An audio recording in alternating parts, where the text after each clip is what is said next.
the political turncoatism and the weakening electoral system of the Republic of the Philippines. All throughout my presentation, I will broadly explain how turncoatism deteriorates the sustainability of the political spectrum of the Philippines. Let's move on for the introduction of the study.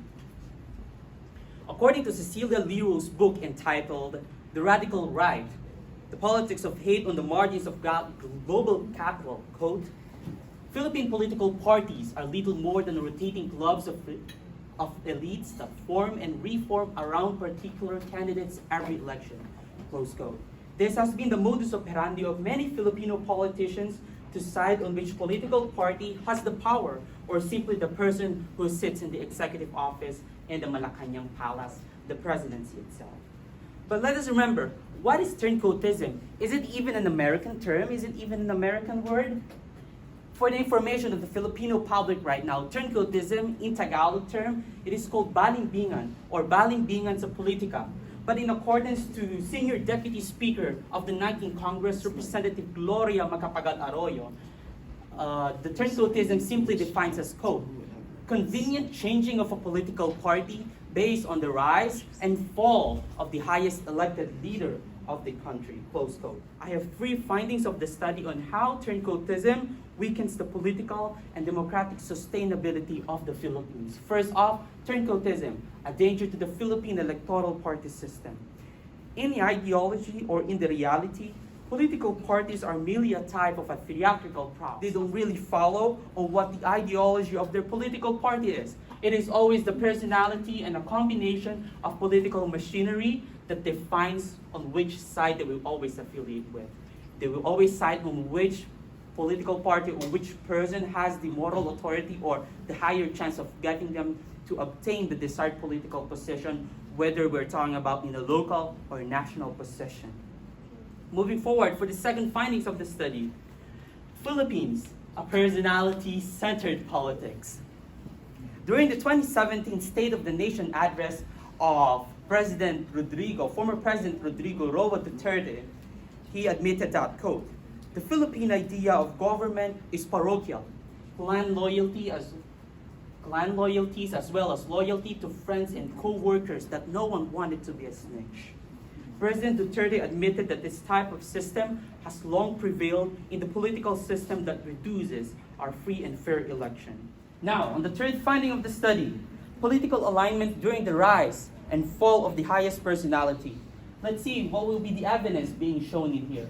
In accordance of my data, or my source in the Philippine Daily Inquirer, we have seen in this first chart, you can see the difference between the 60 and 12, 48, right? 48 politicians from the Lakas Christian Muslim Democrats before and after the 2013 midterms election conveniently switched their political party affiliation going to the Liberal Party, which was the political party of the incumbent president during that time, President Aquino. Let's move on to the 2016 national election.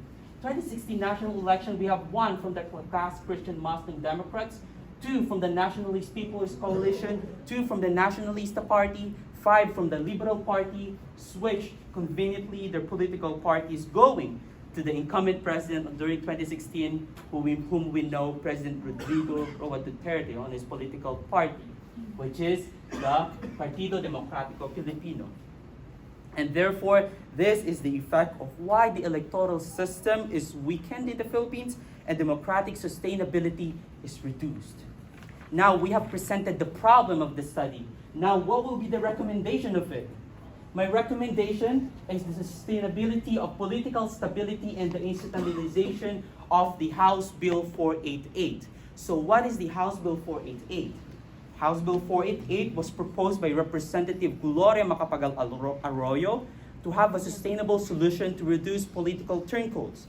One of the key penalties that has been cited upon, first off, the disqualification from running elective position, receiving appointments from holding position, and assuming any executive and administrative position in a new political party. And we all know that the enactment of the proposed bill would redevelop the distorted concept of loyalty and dignity that eradicates the turncoatism into the political spectrum of the Philippines.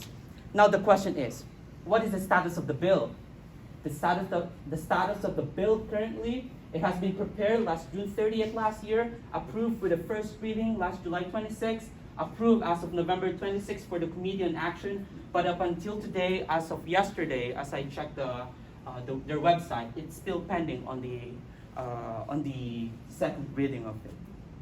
Now, on the conclusion, the effect of turncoatism is the reflection of poor quality and incurable corruptions that easily influence politicians, that tarnishes the spirit of a free and fair election to the Philippines. And also, I will reiterate again that because of the system, because of the constitution that allows of it, becomes the root cause of why turncoatism is prevalent into the Philippine politics that damages the entire electoral system of the Philippines. But let us remember, we here in the crowd, you as an audience, I as a presenter, the change doesn't always start in the Congress and once it's approved by the President. Always the change begins with us.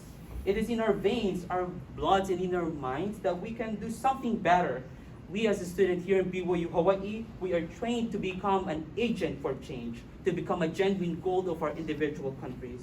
And so my fellow Filipinos right now, my fellow friends from the international community, let us help one another to promote a political and democratic sustainability of our own individual countries. I know it's going to be hard, but it can be done as long as we have the desire of our hearts to change what needs to be changed. But before I end, this study will never be accomplished without their help. Dr. Houghton as my research mentor, Katie Hawkins as my technical consultant, and especially one of my key person in here, Professor Edmund Tayao from the University of Santo Tomas into the Philippines, an executive director of LOGODEF, the Local Government Development Foundation, as my key source, and also is one of the greatest minds appointed by President Duterte to become a consultative member of Charter Change. I know this can be done, and the success of this study is the passage of the House Bill 42. Mabuhay ang ganap na demokrasya. Mahalo for listening.